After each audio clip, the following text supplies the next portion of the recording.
This is the panel discussion on Samuel R. Delany's The Jewel-Hinged Jaw, Notes on the Language of Science Fiction, first published in 1977 by David Hartwell's Dragon Press, and then a year later in the edition Chip has there, which was Berkeley, correct? Yeah, Berkeley. 1978, which is the edition that I first read. My name is Elizabeth Hand. I'm a writer, and I'm going to be leading this discussion. I'm going to be letting people here who are know quite a bit about this book, and especially about the newer edition and the original edition. I'm going to let them speak about that at greater length. So I'm going to just kind of give a very brief intro and then hand it over to them. This is, in my opinion, probably the single most important and influential work on science fiction, speculative fiction ever written. And beyond that, I think it is an extremely important piece of literary criticism because it addresses one of the most interesting and important movements in literature of the 20th and early 21st century, which is science fiction, speculative fiction, whatever one chooses to call it. In the book, Delany says in the essay on Tom Dish and Roger Zelazny, which is called Faust and Archimedes, and this is a quote, "There are some works of art that accomplish themselves with such efficacy that they remain with one forever as exemplars." And that was the experience I had reading this book, and I suspect it was the experience of people, probably many of us in this room. How many of you have read this, either now or in earlier years? So, a great many of you. Matthew Cheney, who did this latest third edition of the book, says as an introduction, "If I risk hyperbole in my assessment of Delany's influence, I do so because I cannot conceive of science fiction criticism without him."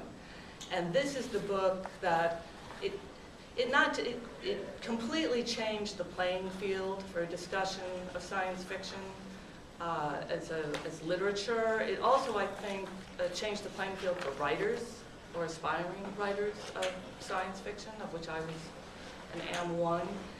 It's a book that has not lost its impact on writers Somewhere in this section. in the field and in other fields. Its influence extends beyond science fiction.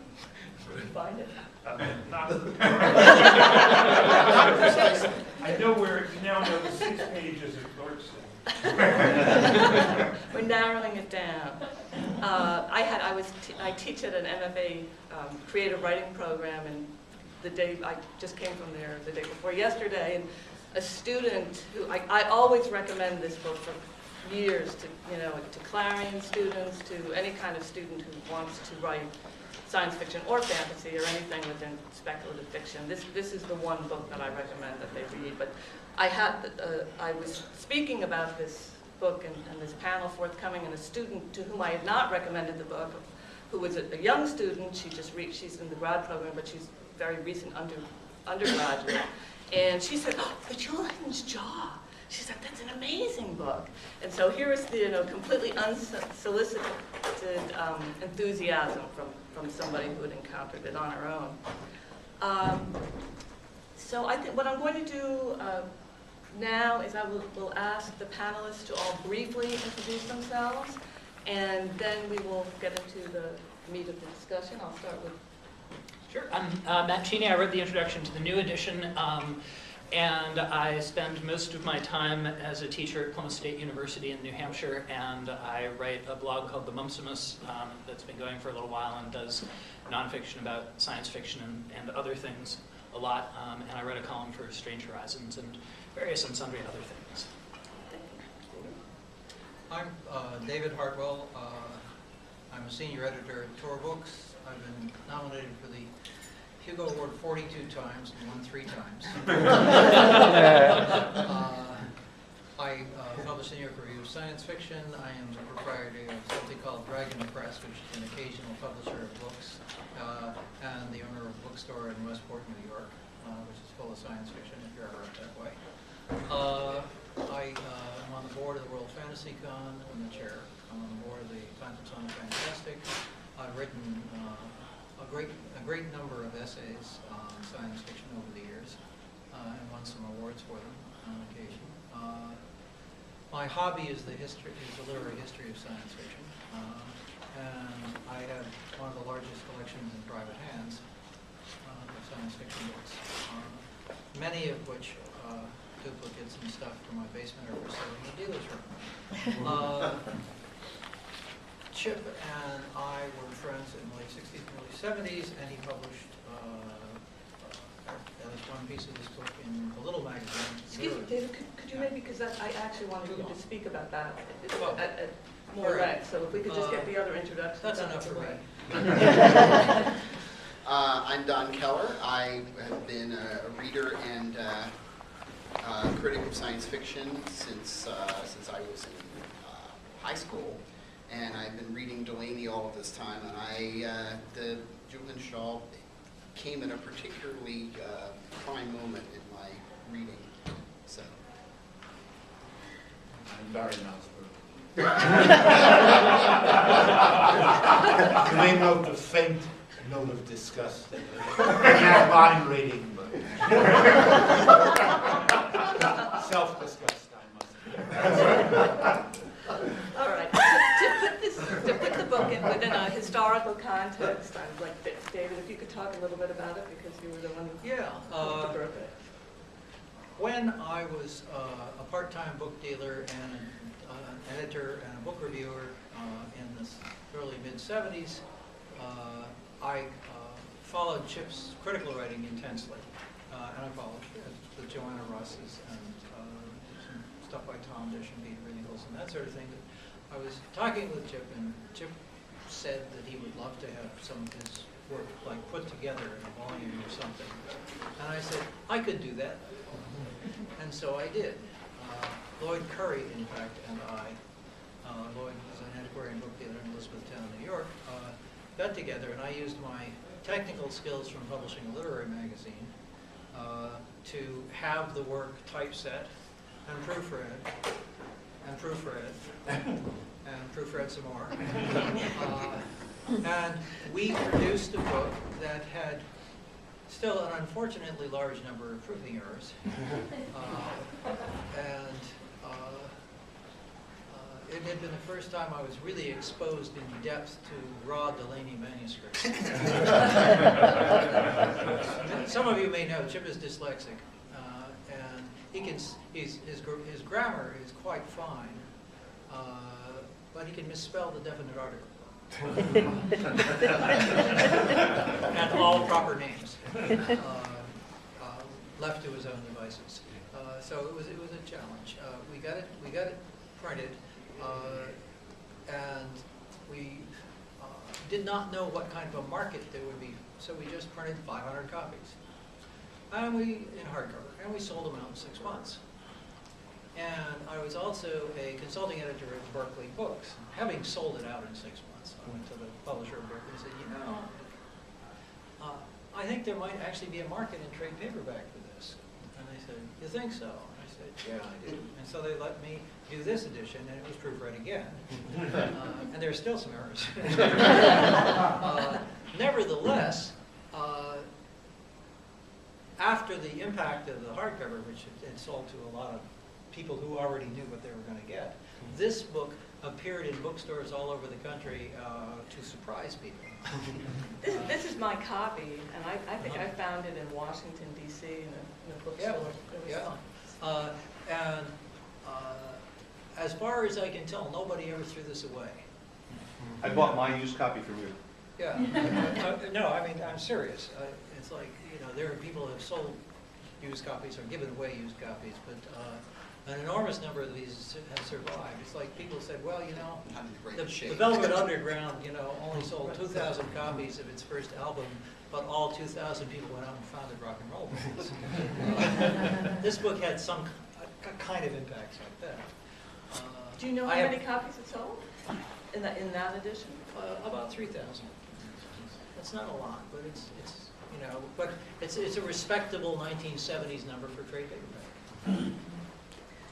And then, how was it, you first came across this book when you were 10 or 11 years old, which I think is the very definition of, I think this is the very definition of aspirational reading.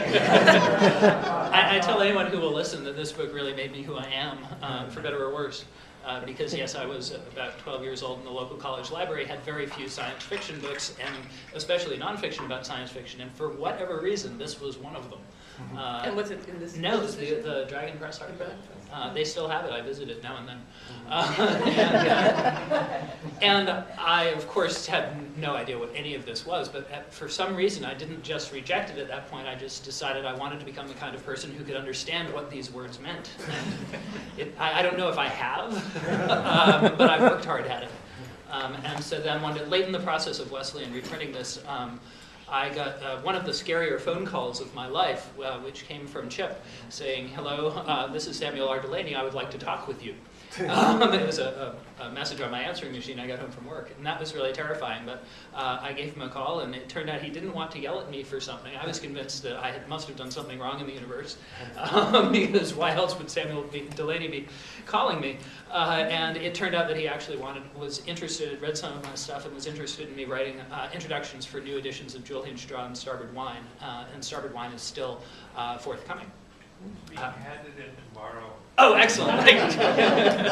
Meanwhile, I still have a few copies of the first printing. Get the first printing while you can. If you And so then I happened to be working on a master's thesis at Dartmouth College at the time on Delany's early work, so it fit in perfectly. And but it was really, really terrifying to be writing about this particular book and then submitting the introduction to the author of it. But a phenomenal experience. And it's a wonderful introduction. It really is. You did a really excellent job of doing that. It's a daunting task, I think. I've not done it, but I would imagine to, do something like that for a book that's so important.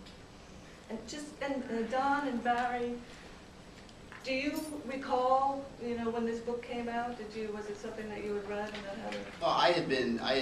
Well, I had an experience somewhat like his, where the book that I read when I was 12 was In Search of Wonder by Damon Knight, so I can relate to it from that point of view. But, I was somewhat older when Jewel-Hinged Jaw came out, and I had been reading Delany very steadily, including Dahlgren and Triton, which had come out by that point, and it was like a book of, Samuel R. Delany's equivalent of In Search of Wonder. Yes, I want a copy of that. And I was able to get a copy of the original hardcover. And it was really a very, very important moment because I had already been, like a New Wave fan from way back. And so I was already tending towards the style is the most important element in any work of fiction, science fiction included, which was a very controversial topic in science fiction at that time, because the more traditional people would say no, the story, the plot is the thing, and it was really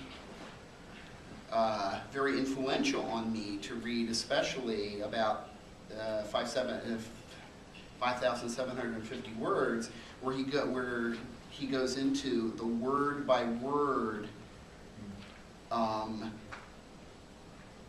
the way that the whole story is created, word by word by word by word, and so that all was very, very important to me, and I went around for years after that saying to anybody who would listen, style is content. Well, and that's an important point with this book, because it was one of the first ones, or it was certainly the first that I had read, the first critical work that really underscored the importance of language in science fiction and speculative fiction. And the essay that Don's just referring to and others in the book, which just sort of step by step take you through the entire process of creating a work of literature. And it was, this is again another quote from the book, and this is something that I think that this has probably changed since the book was written. SF is a field where many of the practitioners most lauded within the fraternity barely have enough knowledge of writing to make their ideas comprehensible, much less vivid. I think that's a typo, much less vivid, coherent, charged with the immediacy that makes them part of a reader's life. This is a comment that I think many people, and we still hear this from the quote-unquote mainstream literary establishment. This is something that's slung against science fiction writers and readers. But in the Jewel-Hinged Jaw, Delany actually answers this and deconstructs it and sort of offers, at least for me when I read it, kind of offers a guide to how to go beyond this and how to get beyond this. And he discusses various works that are exemplars of a higher literary sort. He did a very famous deconstruction of Ursula Le Guin's The Dispossessed that was not uncritical, but for those of you who have read it, kind of you. but it was a very respectful and I think very important work on that particular book, which was hugely popular and hugely influential at that time. Barry, just before we go back to David, did you read this when it came out? I read it when it came out. It was published in '78. And I was too old to find it particularly influential, but I certainly found it interesting. It's a very interesting book. As Chip knows, I think I disagree with its fundamental premise. I'm not sure of that. Its fundamental premise is that this is a special literature with its own protocols, and that it simply has to be taken on its own terms, and in a way written on its own terms. It is in a way a response to Knight and Blish. There's an argument among Knight, Blish, and on one side, and Delany on the other. Knight and Blish, who did the first pioneering serious criticism of SF, were saying in effect that we've gotten away all these years. We gave ourselves a pass because of the Moskowitz sense of wonder. This was a special literature for special people about special matters, and it needed, you had to understand that it was exempt from standard literary criticism, and Knight and Blish both said, no, it is not. It is liable to and open to the same judgment, and it should be. Chip was a remarkably literate, advanced, subtle response to Knight and Blish, which in a way trumps them and says, no, this is a literature with its own protocol, and it's got to be seen that way. And there are lots of very intelligent people who simply can't read it. Maybe genetically they're not equipped to internalize these protocols. To me, this book, and the author is right here and can disagree, can tell me if I'm not right, but the essence of this book is in an article in his only sale to Analog, which was in July or August '79, The Conscience of the King. Was a brilliant 7,000 or 8,000 word essay, which I think encapsulates, compresses your point. I think you say there, you give the essence of your argument, that this is indeed a literature which is suspended by its own protocol. Is he right? I felt at the time that he was not right, and that this was a brilliantly wrong-headed book. I'm not saying it's 32 years later, and I'm like any hard case of a writer. After many decades in this swamp, I'm not so sure that he's wrong. I think he may be well right. Just one more comment. I think that the autobiographical sections here are brilliant. That's what gripped me. There is no question when Delany writes about his experience of science fiction as a science fiction writer, he's in territory that I don't think any other nonfiction had been. And it's terrifyingly good. And true. David, did you have a? Yeah, for one thing, I wanted to utterly disagree with one of your pieces of interpretation. What I took away from Letter to a Critic, which was the first piece that you published, and from the book, was that A, science fiction does operate according to its own reading protocols, which are separate from the protocols of other forms of reading because words can literally mean in a different way in these protocols. And B, that there is still no potential upper limit to the literary quality of science fiction written in these protocols. It can be as good as any art anywhere. This is what I took away, and this is what I understood a number of things to mean. And to that extent, I disagree with Barry's interpretation. Chud? 35 years ago or so, when this was published, I think Barry and I disagreed. Today, I think we agree. In Missoula, Montana. It wasn't even Missoula. I remember being there. I forgot. You want a panel with me at the back of the room, right? We have only 35 years to do this. Now, today, I think we agree much, much more, which is to say, much more than we did back then. And it's not a case of changing my ideas, and probably not a case of changing Barry's ideas either. I think it's a case of how one reads that. Poetry and prose have somewhat different protocols, and the kind of difference that I saw back then between science fiction and naturalistic fiction. I will avoid the term mundane fiction, because so many people, their knickers in a twist. But when you those differences, I don't think they are just the generic differences, and some it's not. The one thing that there isn't is a genetic difference between people who can read it and people not. They just never learn. Right. Some people learn and some people don't learn. Some people who never pick up a science fiction story, if you don't ever read a science fiction story of the sort written by Asimov or Heinlein or Barry or me, and you get to the age of 35 or 40, whereas you have read 18th century novels and you've read 19th century novels, you're going to be, if not completely lost, you're going to be uncomfortable with things happening in the text.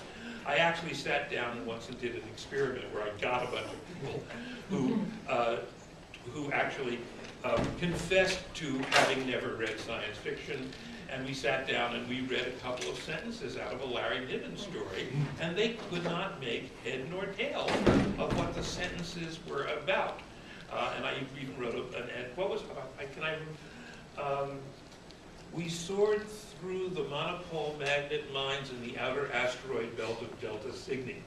They just didn't know what the sentence meant. They didn't know what, and it wasn't a case, they weren't stupid. These were all people who had published books, of books of their own. They just didn't know what monopole magnets were.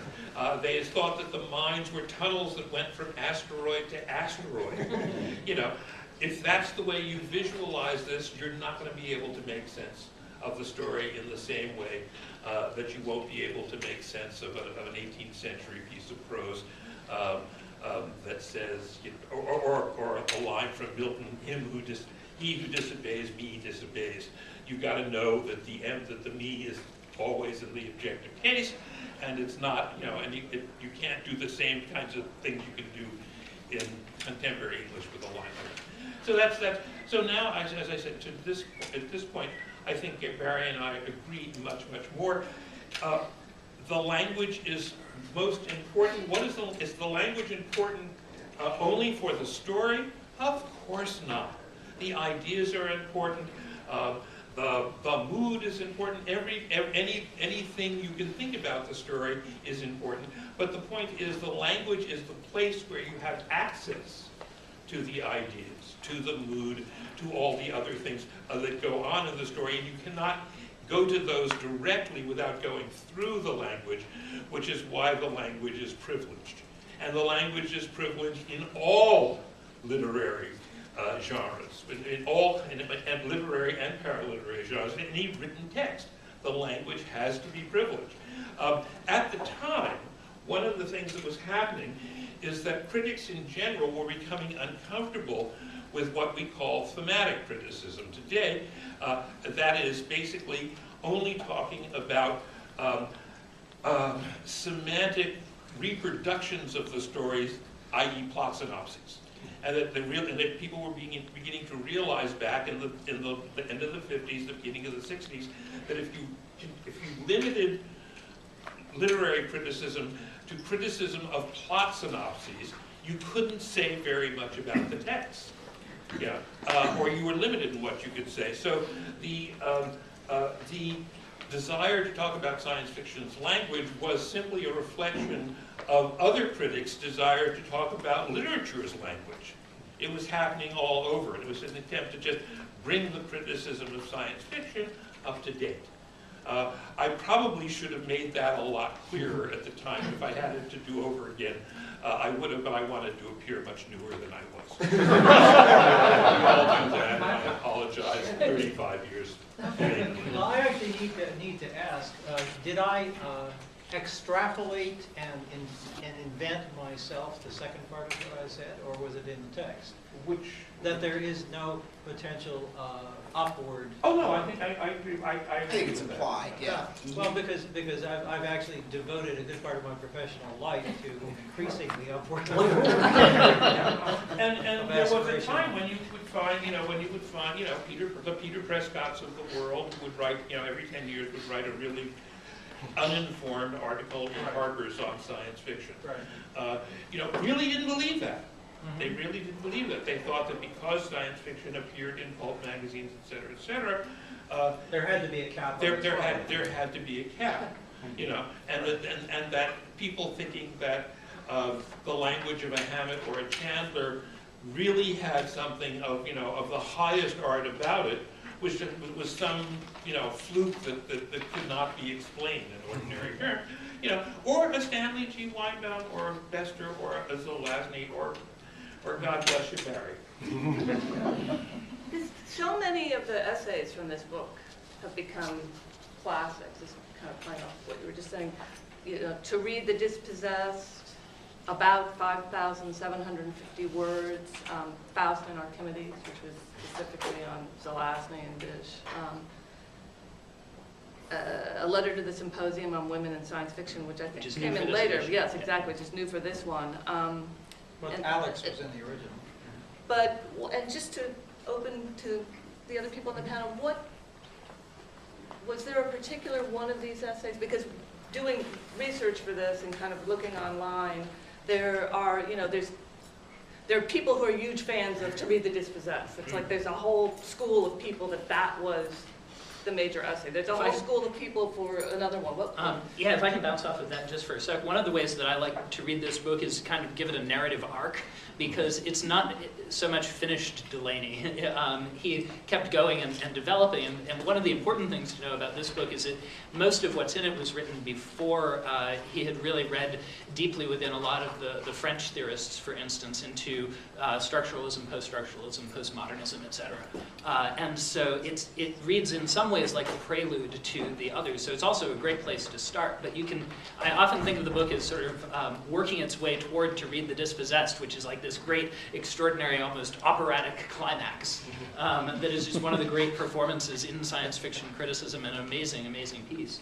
And so that's one of the ways I think is useful to read the book. And that essay was definitely the one that I wanted to tackle, because I think right around the time I discovered this book, actually a few years later, I read The Dispossessed and loved it. And then I remembered, oh yeah, there was a Dispossessed essay in that crazy Delany book. I'll go, and now I can understand The Dispossessed better, because I love this book. And I went and grabbed Jewel-Hinged Jaw and read To Read the Dispossessed and was just shattered.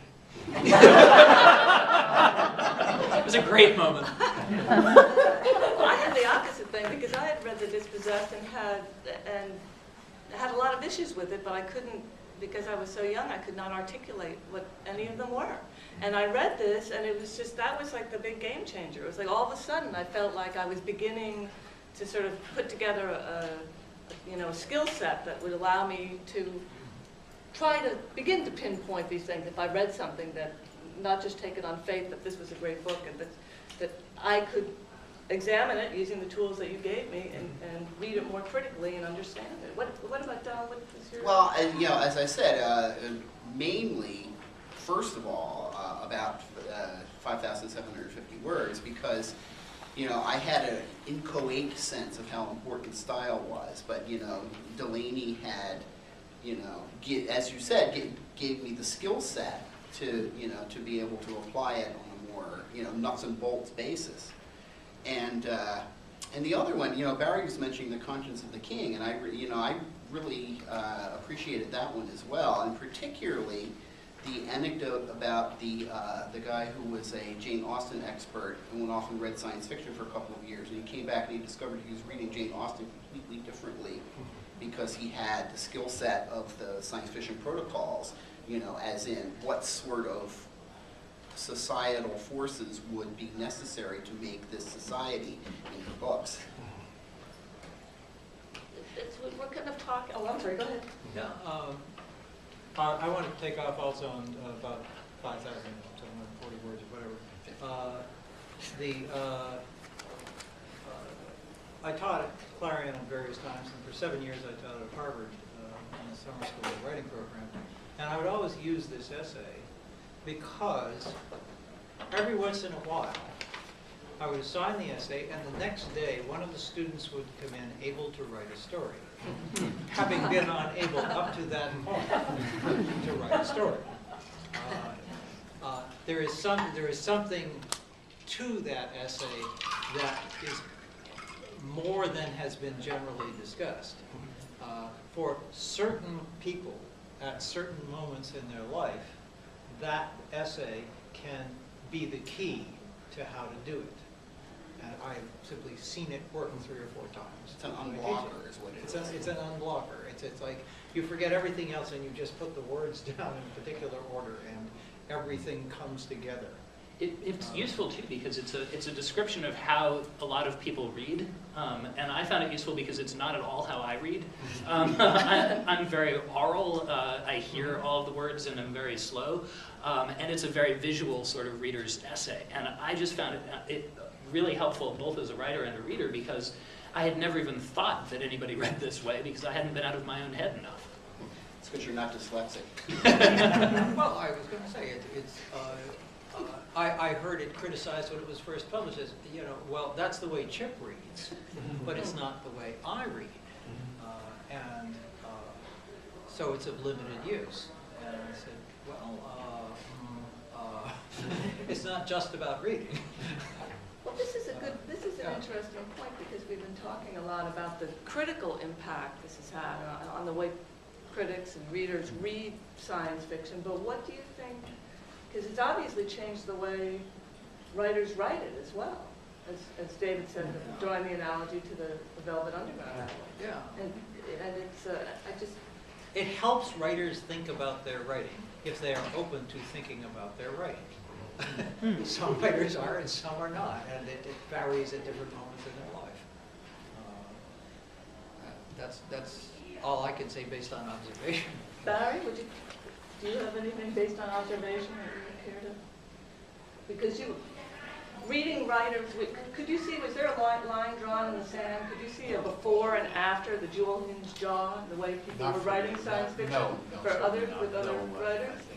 I think what was going on was definitively going on, and the arc is all through the 70s. You can talk about Blish and Knight, who I always link. That's a before and after. There was no serious science fiction criticism until Blish and Knight, in the issue at hand, in Search of Wonder, the compilations out of that, which were read by everybody trying to write this seriously. They were read in the 60s, and there was a before and after there. Jewel-Hinged Jaw, again, the author may disagree. We all like to feel that we're epoch-making, but I think that Jewel-Hinged Jaw maybe was more a report from the field, and your own field and the larger field. It was impossible in 1978 for any one critical book to have the effect upon science fiction that Blish and Knight did in the 50s. Because all the By people definition. who Blish and Knight had affected were still there. And that is really an important point. They're all still alive. Jack Williamson is still alive. Which book is this? This Blish and Knight book? The, Oh, no, the there's Blish two book, books. the Blish book No, is the the issues issue at at hand, hand and and the- more issues at hand, And which Knight is were in search of- compilations of his fanzine criticism from the 50s and 60s. The Damon Knight book is In Search of Wonder. That first edition came from Advent in 1956 and compiled his fan magazine published criticism. Until that date, there was a second edition which extended it until about 60 or 61 when he quit. Knight gave up writing criticism in 61, making, I believe, one of the largest comments on the field that any critic had ever made. He walked away from it. He had enough for many reasons.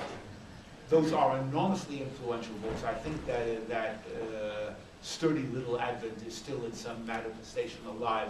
You can get them. If you can get them from the publisher, certainly you can find them online.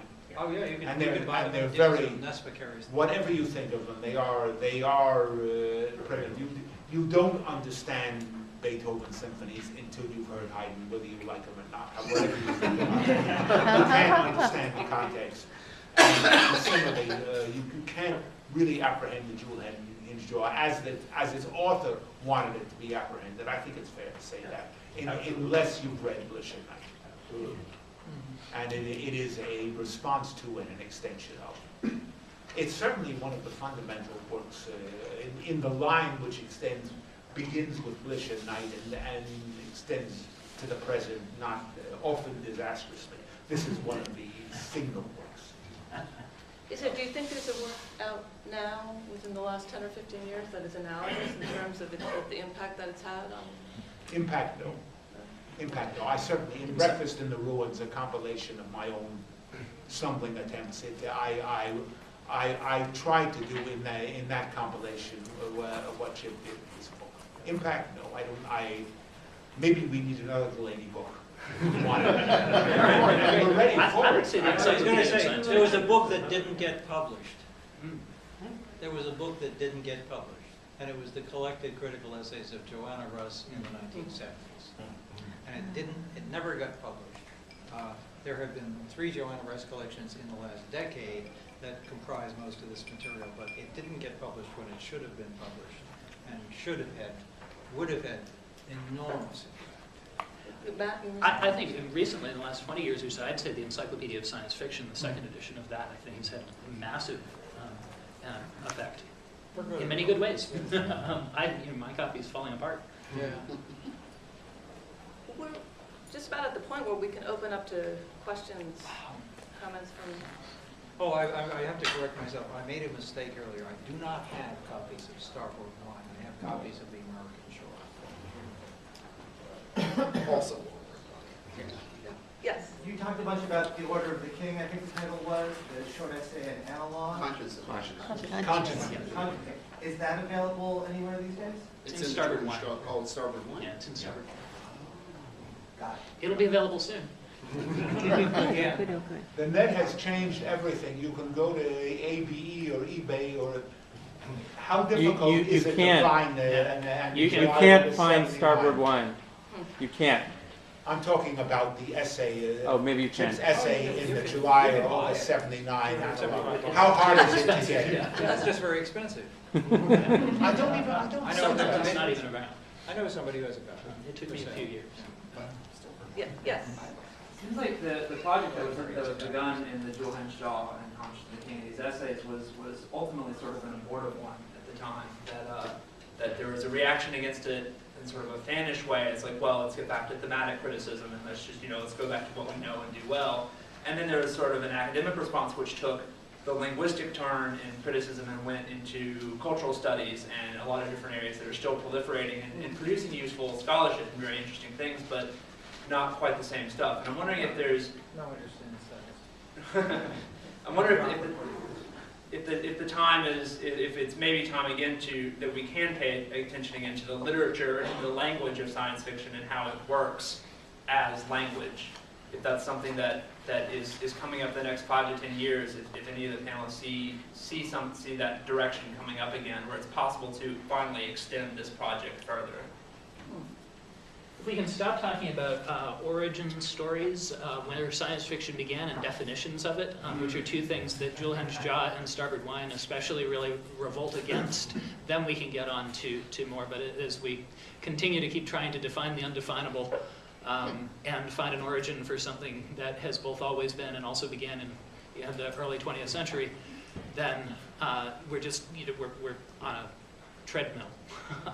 And so to get beyond that, to either be a paradigm or a new paradigm shift, to use Thomas Kuhn's phrases, we need to get to the point of moving beyond some of those things that we keep getting hung up on.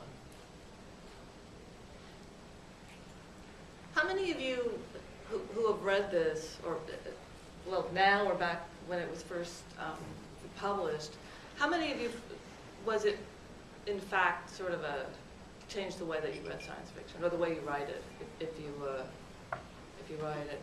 John, can I call on you? Actually, I remember reading this essay, I don't know how many words it is, about 5,175 words, whatever it is. It was not in the book, it was in Thomas Clarison. He had a collection of essays. Was that the first appearance of it? Yeah. Yeah, and that was like in 1971 or something like that, early. Right. And I remember that really surprised me because of the analysis of how you read from word to word, and how that was not what I actually, in some ways it did seem, oh yeah, we all know that, the door dilated, okay, we all get that, okay, science fiction readers are intimately familiar with that, but the sort of intellectual ammunition that Chip brought to it, really was surprising to me, okay, and I was a kind of physics major turning into an English major at that point in my life, and it was really, it opened up the idea of criticizing science fiction in that particular way. And I had read Knight and Blish and was very influenced by them, but this was more I guess you could call it modern, okay, and so that, or postmodern, and it caused me to, although the word postmodern wasn't around then, so it didn't cause me to think a lot about that. Actually, I want to say later on, I also sort of felt a little bit like Chip he had many true things in there, but I felt that maybe it was a reaction to it, was that people, the idea that science fiction was this wholly different way of reading that no one else did bothered me, because I felt that, for instance, historical fiction, no one says, oh, no one can read historical fiction because, a story set in ancient Persia, you can't read a sentence and because it doesn't make any sense, all right? And he was singing a duet with his piano. Well, all right. I know that. How many here know of what David is talking? I've heard the sentence. That is the last line Henry of Fetner's The Proud Robot. The Proud Robot in what, May 48 Astounding by Henry Fetner. But at any rate, I feel that actually what Chip said here earlier makes me feel a little better, that there is indeed, it's not some kind of hermetically sealed way of reading that is impervious to people who aren't. I mean, I think you can learn it, but I feel that you have to learn any kind of reading. Okay, that's what I'm saying. You don't.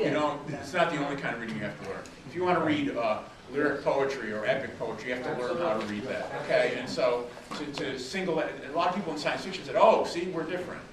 We're not subject to any of that stuff." Which was just that was a highly sophisticated way of putting Moskowitz's point 40 years earlier, which is what I found upsetting about the book.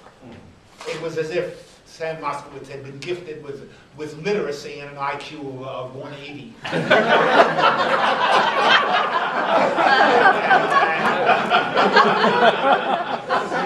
And that in a way was scary. I felt, as I said, I felt Moskowitz to be profoundly wrong, and I felt the Jewel-Hinged Jaw was a brilliantly elevated. It was scored for Berlioz's orchestra, but 35 years later, I'm not so sure about any of this or anything else. David, well, I think it would be safe to say that while there might have been a Readercon without Chip and that book, it would have been a very different Readercon, and we have thoroughly strip mined that book. And we could actually use more material, Chip. So.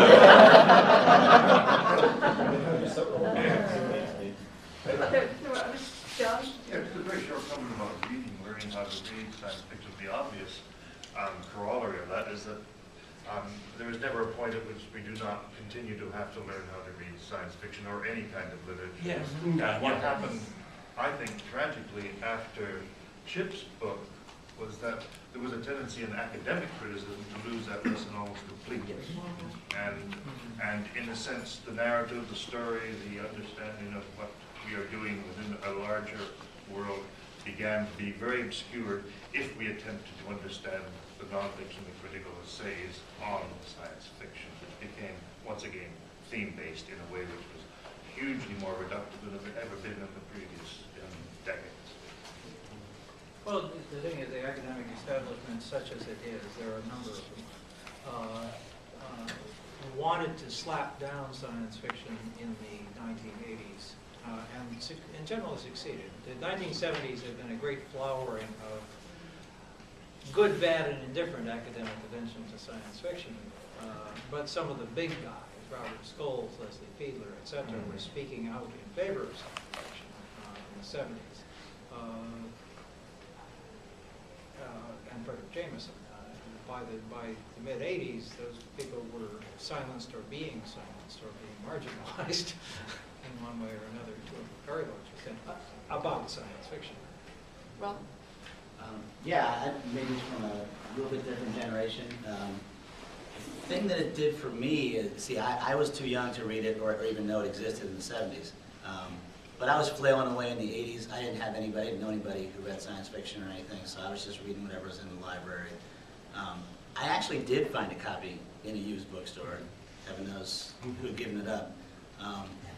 But it was the first thing that took science fiction nearly as seriously as I was being told to take other literature in the classes that I was in. And that was immensely powerful, to think that somebody had published a book with all this insight, who was training this kind of critical mind on the stuff that I was kind of flailing around with by myself. And so I didn't digest it as well. I think some people on the panel did by the mid-80s, but without that, I don't think it would have occurred to me that you could treat science fiction like that nearly so early, because I'd never seen anything like it.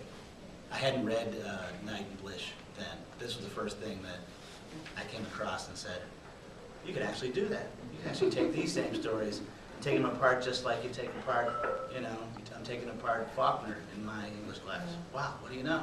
And that really changed everything. Well, one of the things that was important to me was entirely separate from all the artistic aspect of how to write it and the critical aspect of how to read it, which was ignoring the received wisdom of how to do business in science fiction. There was that whole section where it says, 47 of 50 novels are sold before they are written. And in one of the essays, he describes how he said, well, I'm not going to do it that way. I'm going to write the novel, and then I'm going to sell it. And the whole story of how that came about and how that made it a better novel. And what it did to him. Yeah. That's the subtext. Yeah. The autobiographical chapters, as I said. Yes. I read them, and I was 39, which was at least 15 years too late to do me any practical good. I don't think any of us had come so much from the center as he did in his narrative of what it did to him to be a driven science fiction writer in the 60s. It's exactly where it took him and what he came to learn. That to me is the core. That's what the book is really about. I came to this book at a point where it couldn't be revelation, because I had come to some of the similar conclusions, especially about the capacity for science fiction to be the highest art. I'd written a piece in a very short-lived Harvard magazine, undergrad magazine of science fiction that my roommate had put out. Just two issues. We were seniors, we gathered together a board of people to do it the year after we were left, and they never did it. But That essay was, I think it was called something like 5 or More Arguments to Convert to SF. I was trying to reach out to the mainstream. And there was a paragraph on Chip, there was a paragraph on Phil Dick, a bit about Sturgeon, and I'm very proud of this. There was a one on G. Wolfe based simply on the fifth head of Cerberus, and really proud of this. There was a really strong paragraph on John Crowley. At one point I said, 100 years from now they'll be reading John Crowley and not John Cheever. See? And this was based on... read them both. Right, that's it. Which is what you said to me when they had the interview. It's in the Readercon 3 Super book. But that was based on Beasts and the Deep. Before Little Big, before Ancient Summer. So I was ahead of the curve on that one. Hey, Paul. Well, again, just to sort of to go back and talk a little bit about the larger context in which criticism in general was happening back then, because that has a lot to do with why my criticism looks like it does, and why a lot of other criticism looks like it does.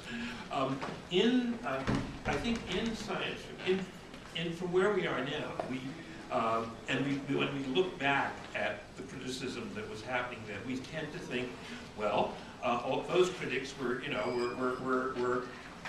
at least thought of themselves as really smart, and they were trying to do all sorts of interesting things. They weren't.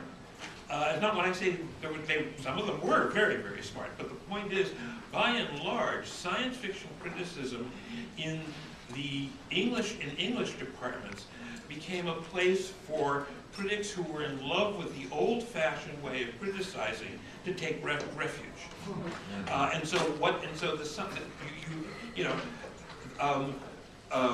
Science fiction studies and extrapolation, the early issues, these are contemporary with diacritics and critical inquiry. And if you look at the stuff in critical inquiry and diacritics, and you hold it up to science fiction studies, the science fiction studies stuff looks like mediocre fancy stuff.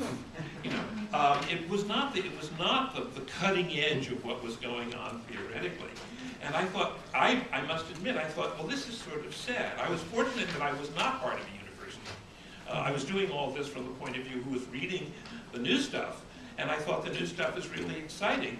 But when I would say science fiction is different from other types of other practices of writing, all practices of writing are different from each other, and the difference is what makes them interesting.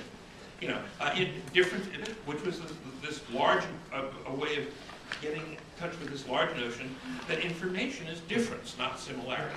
I wanted to the other point I was going to make I had a two-parter here. So it didn't change the way I viewed science fiction, but one of the things that Readercon did was champion slipstream right from the beginning. I think we were in part responsible for the usage of the term become widespread because we put it in panel titles right from the beginning. And we couldn't have, too bad.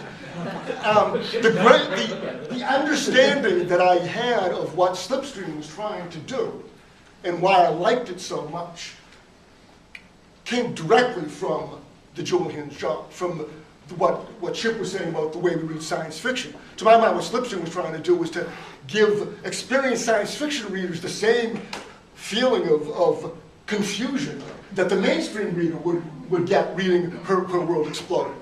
And so that path into slipstream, something that was probably not something Chip was thinking about at all when he was writing the book, it comes completely from this work about science fiction and the way science fiction is read.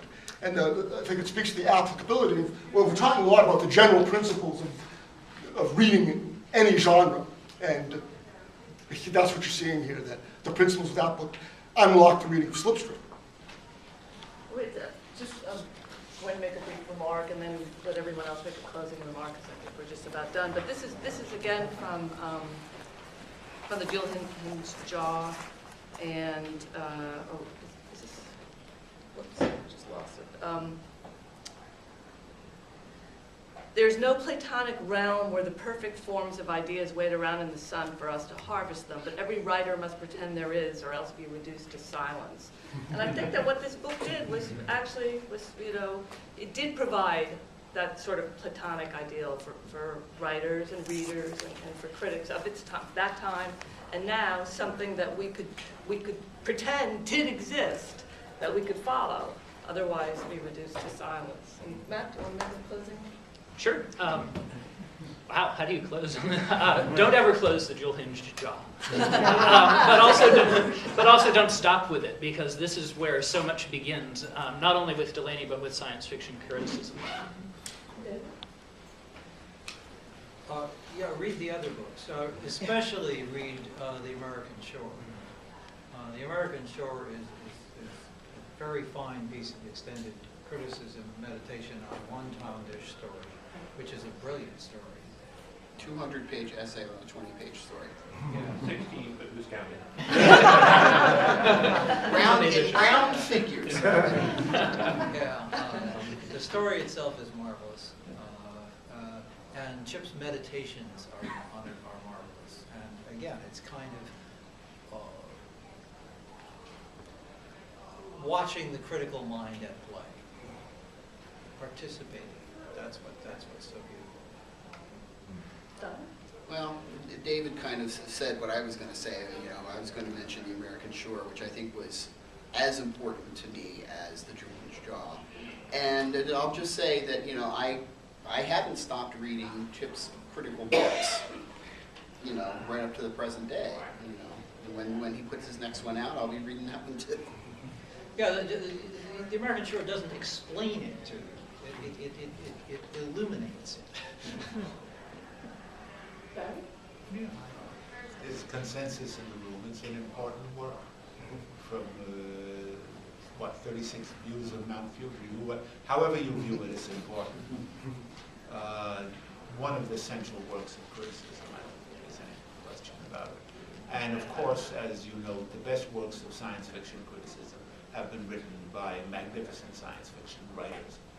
It is, if ever a proposition is proved, our best criticism, lasting criticism, is done by people who can really write this stuff. This may not be true in so-called quality literature, there are more about it. It's absolutely true in the genres. Don't you think so, David? I think you've got to be highly accomplished in the composition of this in order to criticize it, because I think, as Chandler would say, the act of writing science fiction is implicitly an act of criticism. Right? Am I right? That's what we do every time. This is how we view. The best way of stating our criticism is to enact it, and our own works are protocols of our theory. And Blish, you, Knight, are profoundly good science fiction writers. I think in we're the canon. amazingly fortunate to have had Chip Delany in the room today to elucidate this for us and to have it, I hope, recorded. So thank you, Chip. That was great. So thank you all very much.